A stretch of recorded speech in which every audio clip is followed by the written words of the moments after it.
Pengusaha Korea Selatan siap dukung timnas Indonesia lawan Jepang dengan memborong 1.500 tiket di GBK. Dikutip dari laman Yonhap, komunitas masyarakat Korea Selatan di Indonesia akan mendapatkan tiket gratis dari pengusaha asal Korea Selatan, Song Chang-geun, demi mendukung Shin Tae-yong. Tak tanggung-tanggung, ia memborong sebanyak 1.500 tiket bernilai 60.000 won atau Rp670.000 per tiket. Song Chang-geun mengundang diaspora Korea Selatan, mulai dari siswa di sekolah Korea hingga karyawan perusahaan Korea Selatan, untuk berkumpul di GBK Jakarta. Dalam situasi ini, kita akan membentuk tim supporter bersama. Saya berharap hubungan persahabatan kedua negara akan ditingkatkan, kata Song Chang-geun. Menariknya, hal ini didasari karena Korea Selatan dan Indonesia sama-sama bekas jajahan Jepang. Wow guys, sini kita lihat guys, katanya pengusaha daripada Korea Selatan memborong tiket pertandingan Indonesia versus Jepang pada 15 November ini nanti sebanyak 1.500 tiket guys. Kayanya ya, sanggup membuang uang sebanyak itu untuk membeli tiket laga timnas versus Jepang. Wow, ini bagi saya sangat luar biasa apabila seorang pengusaha daripada Korea Selatan membeli tiket yang banyak sekali untuk warga Korea Selatan untuk datang mendukung timnas Indonesia dan STY. Kita tahu STY ini berasal daripada Korea Selatan. Mungkin salah satu sebab jugalah ya kenapa pengusaha daripada Korea Selatan ini sanggup memborong tiket untuk warga Korea Selatan sendiri ya. Tapi kita tahu juga guys, antara Korea Selatan dengan Jepang ini, kalau di dalam sepak bolanya mereka ini tidak berapa serasi ya. Kita tahu Korea Selatan dengan Jepang ini, kalau sepak bola mereka sering berlumba-lumba siapa yang ingin menjadi raja Asia di dalam sepak bola. Jadi tidak heranlah kita lihat di sini seorang pengusaha daripada Korea Selatan sanggup membuang wang ataupun membeli tiket untuk rakyat Korea Selatan mendukung timnas Indonesia ya. Kalau ada komentar daripada kalian, kenapa ya pengusaha daripada Korea Selatan ini sanggup untuk membeli banyak tiket seperti itu? Teman-teman bisa komen juga di bawah komentar untuk menambahkan lagi cerita-cerita yang lebih kita ketahui ya. Oke, next video. Dipanggilnya kembali Sayuri Bersaudara dan Ramadan Sananta. Ini dia Garuda Calling.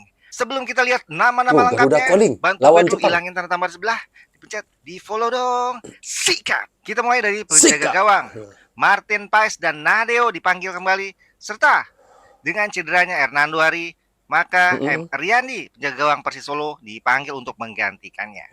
Di barisan pemain bertahan, Asnawi Mangkuala masih cedera hamstring. Kemudian dipanggil dua orang pengganti, yaitu duo Sayuri Bersaudara Yakob dan Yance.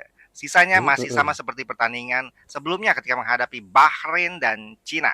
Di lini tengah pun tidak ada perubahan. Tom Haye, Ivar Jenner, Ricky Kamboya, dan Nathan Chuaon kembali dipanggil oleh Shin Tae-yong. Lini depan menarik nih guys. Dimas Derajat tidak dipanggil. Kemudian Malik Rizaldi karena masih cedera juga tidak dipanggil. Dan dipanggilnya kembali Ramadan Sananta.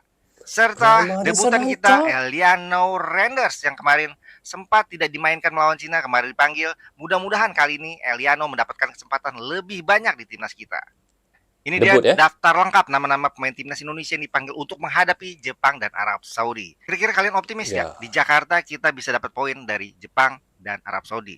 Tulis di kolom komentar berapa kira-kira poin yang pantas. Oke guys, saya fikir kalau Indonesia versus Jepang ini untuk menang itu bukan 50-50 ya. Mungkin agak susah juga untuk timnas Indonesia menang dengan timnas Jepang. Ini jujur daripada saya guys. Terpulang pada kalian untuk memberi komentar kalian. Tapi ini jujur daripada saya. Memang timnas Indonesia bertemu Jepang ini untuk Indonesia menang kepada Jepang agak susah. Tetapi kalau menang itu adalah rezeki ya. Tetapi kalau untuk imbang, mungkin bisa untuk timnas Indonesia imbang di GBK bertemu dengan Jepang nanti ya. Ini adalah realiti apa yang saya fikirkan ya. Dan apa yang kita harapkan satu saja. STY jangan bereksperimen lagi di dalam perlawanan timnas Indonesia bertemu dengan Jepang ini. Ketika kita tahu bagaimana STY bereksperimen ketika timnas Indonesia bertemu dengan China kemarin, kerana difikirkan China itu adalah mudah untuk ditakluk ataupun dikalahkan, tetapi tanggapan STY adalah salah ya. Di mana kita lihat China apabila main di kandang mereka sendiri, mereka menunjukkan yang sangat signifikan. Perlawanan mereka sangat teratur dan sangat kemas sekali, dan kelemahan yang ada kita nampak pada tactical STY itu, memang kita nampak STY ketika itu bereksperimen. Dan apa yang kita nampak juga di situ, lini belakang itu bukan pemain-pemain yang biasa bertemu dengan yang kita nampak ketika timnas Indonesia bertemu dengan Australia. Ketika timnas Indonesia bertemu dengan Bahrain. Bukan itu starting line yang digunakan oleh STY. Dia menggunakan ramai orang-orang yang baru di dalam perlawanan antara Indonesia dengan China kemarin. Jadi kita harapkan selepas ini, apa yang saya harapkan ini apa yang saya harapkan, mudah-mudahan STY akan menggunakan taktikal yang sama seperti ketika timnas Indonesia bertemu dengan Australia dan timnas Indonesia bertemu dengan Bahrain kemarin. Cuma diubahlah sedikit agar taktikalnya tidak bisa dibaca oleh lawan iaitu Jepang. Itu tanggapan saya yang jujur guys. Teman-teman bisa komen ataupun tambah di bawah komentar. Next. Timnas Indonesia panggil 27 pemain lawan Jepang dan Arab Saudi, tak ada nama Asnawi. PSSI sudah mengumumkan 27 nama pemain yang dipanggil untuk laga Indonesia melawan Jepang dan Arab Saudi di November ini. Menariknya tak ada nama kapten timnas yaitu Asnawi Bangku Alam di dalamnya. Pemain Port FC tersebut tak dipanggil karena alami cedera. Termasuk juga dua pemain Persebaya yaitu Malik dan Hernando absen karena cedera. Sementara dua nama lainnya yaitu Dimas Derajat dan Wahyu absen karena alasan teknis. Dempingnya 5 pemain masuk menggantikan, yaitu Riyandi dan Sananta dari Persis Solo, si kembar Sayuri dari Maluku United, bagi Stefan kembali usai pulih dari cederanya. Okey, ini bagi saya untuk Ramadan Sananta. Kalau ramai yang tidak suka cara pendapat saya, bisa juga komen di bawah komentar. Tetapi bagi saya, Ramadan Sananta dipilih STY untuk menjadi starting line up ketika bertemu dengan Jepang itu, mungkin ada teman-teman yang tahu, saya memang pendukung berat kepada Ramadan Sananta. Memang apabila Ramadan Sananta diberi kepercayaan daripada STY untuk bermain bertemu Jepang nanti, wow, ini memberi saya rasa, wow, Ramadan Sananta sudah naik lagi level-level yang lebih atas lagi guys. Saya suka dengan finishing yang selalu Ramadan Sananta lakukan. Apa yang kita nampak, Ramadan Sananta ini dia genius dan bijak mencari tempat yang ruang yang selalunya akan mendapat bola untuk dihasilkan gol. Tetapi insya-Allah kita lihat nanti apabila bertemu dengan Jepang nanti, ada satu gol daripada Ramadan Sananta untuk membuktikan Ramadan Sananta itu adalah benar diletak oleh STY sebagai starting line up untuk bersama dengan timnas senior. Itu yang saya harapkan Shin Tae-yong bilang Indonesia sulit kalahkan Jepang. Timnas Indonesia masih terjebak di peringkat kelima klasemen sementara dari 6 peserta grup C. Sementara itu Jepang merajai grup C dengan berada di puncak klasemen. Media Korea Selatan baru-baru ini menanyakan Shin Tae-yong tentang peluang Indonesia saat melawan Jepang. Shin Tae-yong memberikan pernyataan yang realistis. Dia bilang Indonesia sulit untuk menang dari Jepang. Sepanjang kariernya sebagai pelatih, Shin Tae-yong pernah 2 kali melawan Jepang. Dia memimpin timnas Korea Selatan menang 4-1 pada 2017. Tetapi timnas Indonesia takluk 1-3 pada 2023. Patut ditunggu apakah Shin Tae-yong akan memakai strategi apa untuk menghadapi Jepang. Timnas Indonesia harus kehilangan 1 pemainnya untuk menghadapi Jepang. Tim Garuda akan tampil tanpa Ivar Jenner karena menjalani akumulasi kartu kuning. Waduh, Ivar Jenner tidak diturunkan guys katanya. Wow, ini bagi saya satu berita yang agak mengejutkan bagi kita fan Indonesia Dan apa yang dikatakan oleh STY juga untuk timnas Indonesia mengalahkan Jepang itu adalah seperti mimpi. Tetapi tidak mustahil juga mimpi itu bisa dijadikan sebagai realiti Dan seperti yang saya katakan di awal tadi memang kalau difikir secara realitinya, memang untuk timnas Indonesia mengalahkan Jepang itu bukan 50-50 tetapi bagi saya agak susah Tetapi kalau Indonesia dapat imbang dengan timnas Jepang ini, bagi saya itu adalah salah satu rezeki untuk Indonesia Dan apa yang kita harapkan, STY jangan bereksperimen lah. Jangan bereksperimen. Kalah tidak mengapa, tapi biar kalah sedikit, mungkin 1-0, 2-1 ataupun maksimal lah 2-0 lah kalau kalah. Jangan sampai seperti baru-baru ini kemarin kita lihat Bahrain dikalahkan oleh Jepang sehingga 5-0 Jangan begitu. Itu dah terlalu besar golnya. Jika terlalu besar kekalahan Indonesia bertemu dengan Jepang guys, sebenarnya tidak baik untuk Indonesia di dalam klasemen untuk Indonesia untuk merebut di tempat yang keempat, mungkin itu yang akan membuatkan timnas Indonesia akan jauh nanti susah untuk merebut di tempat klasemen di tempat yang keempat apabila kalah terlalu banyak. Kalah tidak apa, tetapi biarkan sedikit. 1-0 ataupun 2-0 maksimal ya, ataupun 2-1 ya. Karena kalau kalah terlalu banyak, apabila Indonesia untuk merebut di tempat keempat di klasemen grup C, ini adalah menjadi satu kesulitan untuk timnas Indonesia kerana kebobolan bolanya terlalu banyak ya. Karena di dalam klasemen ini untuk kita merebut satu-satu tempat itu, kita jangan terlalu banyak bolos ataupun kebobolan ya. Jadi kalah itu pasti bisa, tetapi jangan terlalu banyak kerana ini akan nanti menyulitkan lagi untuk timnas Indonesia untuk merebut di tempat keempat ataupun di tempat yang ketiga. Itu yang kita tidak mahukan. Menurut Bang Raden, strategi apa aja yang paling penting bagi Indonesia untuk bisa menahan gempuran dari Jepang dan mengamankan 1 poin di pertandingan itu? Kalau gue rasa kita mungkin, ya gue berharap ya, Sintayong memakai strategi seperti melawan Australia. Walaupun kita digempur habis bersama Australia saat itu, tapi lini belakang kita sangat kompak gitu, Bil. Ada Jaitzes, ada Rizky Ridho di sana. Itu mereka sangat klop chemistry-nya dan dibantu dari segi gelandang yang turun ke belakang untuk membantu pertahanan juga. Jadi kita harus bisa kompak kembali seperti melawan Australia kemarin dan sedikit kita mengandalkan counter attack cepat yang mungkin ada Witan, ada Strike dan Ragnar Otmangun sih. Okey, benar seperti kata oleh ada abang ini ya, iaitu Raden Histari ini. Sebenarnya Indonesia bisa imbang dengan Jepang. Yang penting starting line up STY harusnya sama seperti bertemu dengan Australia kemarin ya, ataupun dengan Bahrain lah ya. Jadi ini yang kita harapkan apabila STY nanti bertemu dengan Jepang nanti. Jangan terlalu banyak eksperimen ya.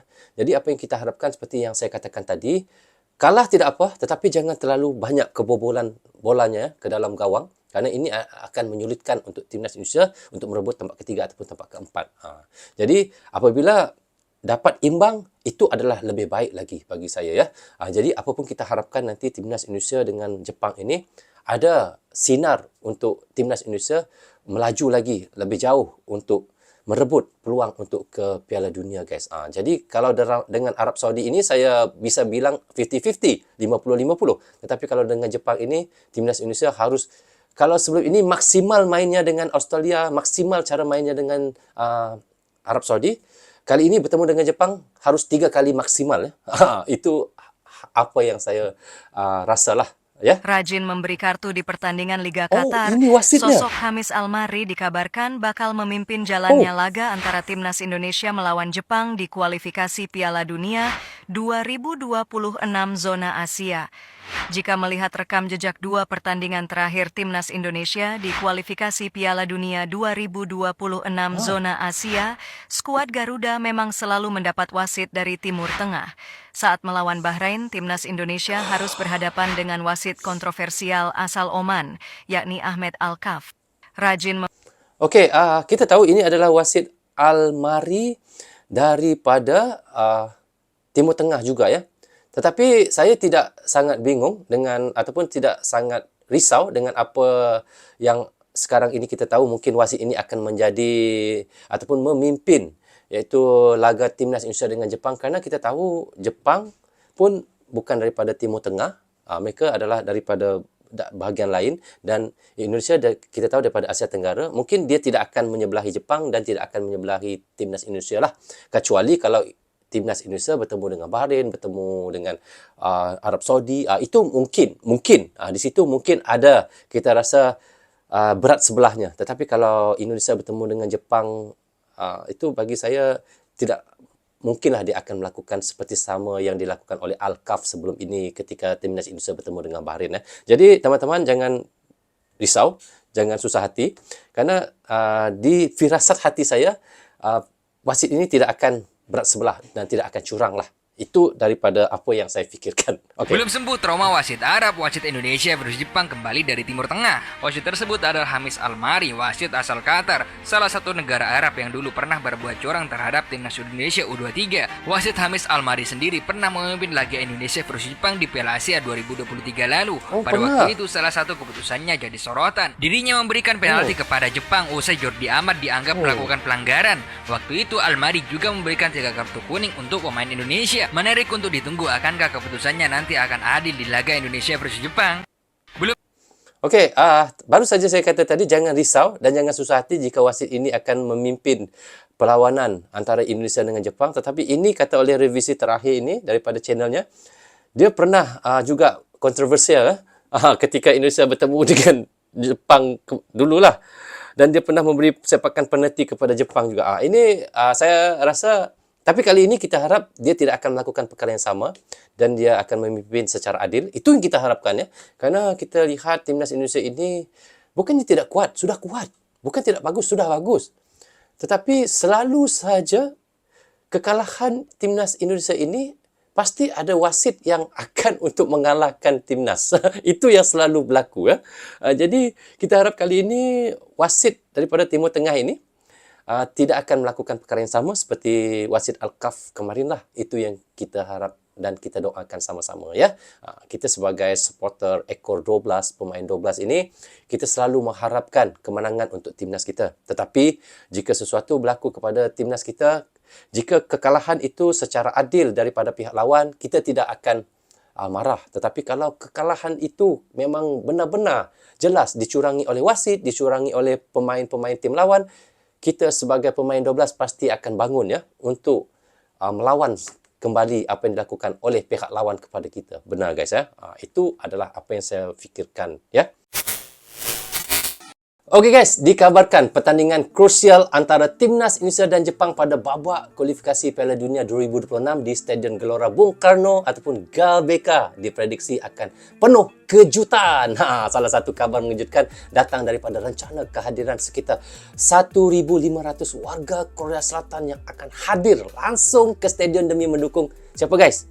Tentulah pejuang timnas Indonesia melawan Jepang pada 15 November 2024 ini nanti. Jadi, kejutan ini tak hanya menarik perhatian publik, tetapi juga membuat pihak Jepang kaget dengan besarnya, iaitu dukungan daripada warga Korea Selatan untuk timnas Indonesia dan juga siapa? STY. Kita tahu STY berasal daripada Korea Selatan guys ya. Dan sebenarnya kehadiran warga Korea Selatan ini tidak lepas dari dukungan seorang pengusaha ternama asal Korea Selatan yang menjadi sponsor ataupun untuk membeli tiket mereka, iaitu pengusaha tersebut yang memiliki ikatan erat dengan komunitas di Indonesia. Dan secara khusus kita lihat memberikan 1,500 tiket sebagai bentuk dukungan moral kepada Indonesia yang tengah berjuang untuk lolos ke Piala Dunia dan bakal ya, bisa saya katakan ya, bakal mencetak sejarah baru, iaitu sebagai wakil ASEAN. Tetapi di sebalik kabar baik, tetap ada berita yang kurang enak didengar juga di tengah semangat dan dukungan besar daripada para supporter, termasuk saya juga. Muncul juga kabar yang membuat fan timnas Indonesia sedikit was-was lah. Dikatakan dikonfirmasi bahawa pertandingan ini akan dipimpin oleh iaitu wasit daripada Timur Tengah lagi guys. Tak habis-habis guys ya. Namanya adalah Hamis, iaitu Almari. Hamis Almari. Nama pun lain macam. Dikatanya fan timnas Indonesia masih ingat insiden kontroversial saat laga sebelumnya yang dipimpin oleh wasit Al-Kaf yang memicu perdebatan hangat di kalangan supporter kerana keputusan-keputusan yang dinilai merugikan Indonesia ketika Indonesia versus Bahrain kemarin. Dan meskipun demikian, kita lihat PSSI dan pihak terkait berharap wasit Hamis Almari akan mampu menjalankan tugasnya dengan profesionalisme yang sangat tinggi lah, menjaga netralitas dan memberikan keputusan yang adil bagi kedua tim. Dan kita sebagai para supporter Indonesia juga berharap agar laga ini berlangsung lancar tanpa adanya kontroversi yang bisa mengganggu semangat dan fokus para pemain. Jadi guys, pertandingan melawan Jepang ini menjadi momen penting ya bagi Indonesia. Jika berhasil, ini saya bilang, jika berhasil meraih kemenangan, peluang untuk lolos ke Piala Dunia 2026 makin terbuka lebar guys. Itu apa yang saya katakan ya. Jadi kesuksesan ini akan menjadi sejarah, menjadikan Indonesia sebagai wakil ASEAN dan kebanggaan baru bagi seluruh rakyat dan seluruh ASEAN dan seluruh Indonesia.